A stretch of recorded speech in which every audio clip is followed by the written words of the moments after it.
Assalamualaikum warahmatullahi wabarakatuh. Perkenalkan, nama saya Rahmat Tamrin dari Program Studi Ilmu Kelautan dengan nomor induk mahasiswa S209201921012. Pada kesempatan ini saya akan menjelaskan sedikit materi mengenai mikrobiologi industri. Apa sih yang dimaksud dengan mikrobiologi industri? Mikrobiologi industri merupakan ilmu yang mempelajari pemanfaatan mikroorganisme dalam skala besar dan biasanya dihasilkan dalam jumlah banyak dan bersifat komersial. Pada saat ini, mikrobiologi industri sudah banyak diperbarui dengan melakukan penambahan teknik rekayasa genetika pada mikroorganisme yang menguntungkan manusia. Selanjutnya, sejarah mikrobiologi industri. Mikrobiologi industri pada awalnya dimulai dengan proses fermentasi alkohol seperti pada pembuatan bir dan wine. Kemudian pemanfaatan mikroorganisme dikembangkan untuk produksi bahan farmasi seperti antibiotik, produksi makanan tambahan seperti asam amino, serta produksi enzim. Kemudian dengan hadirnya teknologi rekayasa genetika, kita berada dalam era baru mikrobiologi industri, di mana teknologi gen memungkinkan suatu pendekatan baru secara lengkap terhadap mikrobiologi industri yang menggunakan mikroorganisme yang direkayasa untuk menghasilkan substansi atau bahan yang secara normal tidak dapat dihasilkan. Kemudian, fase mikroorganisme industri terdiri dari teknologi mikroorganisme tradisional, di mana melibatkan pembuatan produk berskala besar oleh mikroorganisme yang secara normal juga dapat dihasilkan. Selanjutnya yaitu teknologi mikroorganisme dengan rekayasa genetika, di mana melibatkan penggunaan mikroorganisme yang sudah diberi sisipan gen asing. Kemudian peranan mikroorganisme dalam bidang industri. Tidak semua mikroorganisme yang dapat digunakan dalam industri. Mikroorganisme yang diisolasi dari alam memperlihatkan pertumbuhan sel seperti komponen fisiologi utamanya. Sedangkan mikroorganisme industri merupakan organisme yang dipilih secara hati-hati sehingga dapat membuat suatu atau banyak produksi khusus. Selanjutnya, kriteria mikroorganisme industri, di mana suatu mikroorganisme dianggap layak digunakan dalam industri.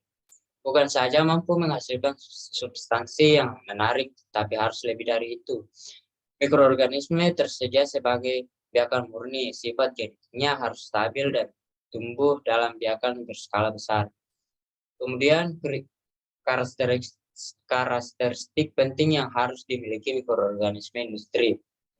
Ada 3. Yang pertama, yaitu alat-alat yang digunakan pada industri harus berskala besar atau termasuk mahal.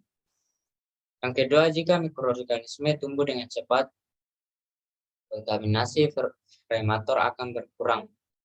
Dan yang ketiga itu jika mikroorganisme tumbuh dengan cepat, akan lebih mudah mengendalikan berbagai faktor lingkungan dalam premator.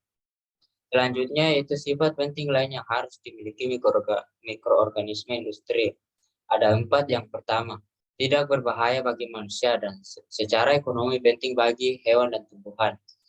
Yang kedua itu mudah dipindahkan dari media biakan. Dan ketiga itu mikroorganisme lebih disukai jika berukuran besar, karena sel lebih mudah dipindahkan dari biakan dengan penyaringan. Dan yang terakhir yaitu mikroorganisme industri harus dapat direkayasa secara genetika. Kemudian dalam mikroorganisme industri tradisional, peningkatan hasil diperoleh melalui mutasi dan seleksi. Mutasi akan lebih efektif untuk mikroorganisme dalam bentuk vegetatif dan haploid dan bersel satu. Selanjutnya itu produk mikrobiologi industri. Yang pertama itu ada keju. Keju merupakan produk olahan susu yang sudah sangat populer, di mana diperoleh dengan cara mengumpulkan susu penuh, susu skim atau campurannya menggunakan rennet, suatu jenis enzim yang terdiri dalam perut hewan ruminisia muda. Yang kedua ada roti. Roti adalah proses tepung terigu yang difermentasikan dengan ragi roti, air dan atau tanpa penambahan makanan lain dan dipanggang. Dan yang terakhir itu ada yogurt. Yogurt merupakan fermentasi susu oleh bakteri asam laknat yang mempunyai flavor khas, tekstur semi padat dan halus, kompak serta rasa asam yang segar. Baik, itulah tadi sedikit penyampaian materi dari saya mengenai mikrobiologi industri. Lebih dan kurangnya mohon dimaafkan. Terima kasih. Assalamualaikum warahmatullahi wabarakatuh.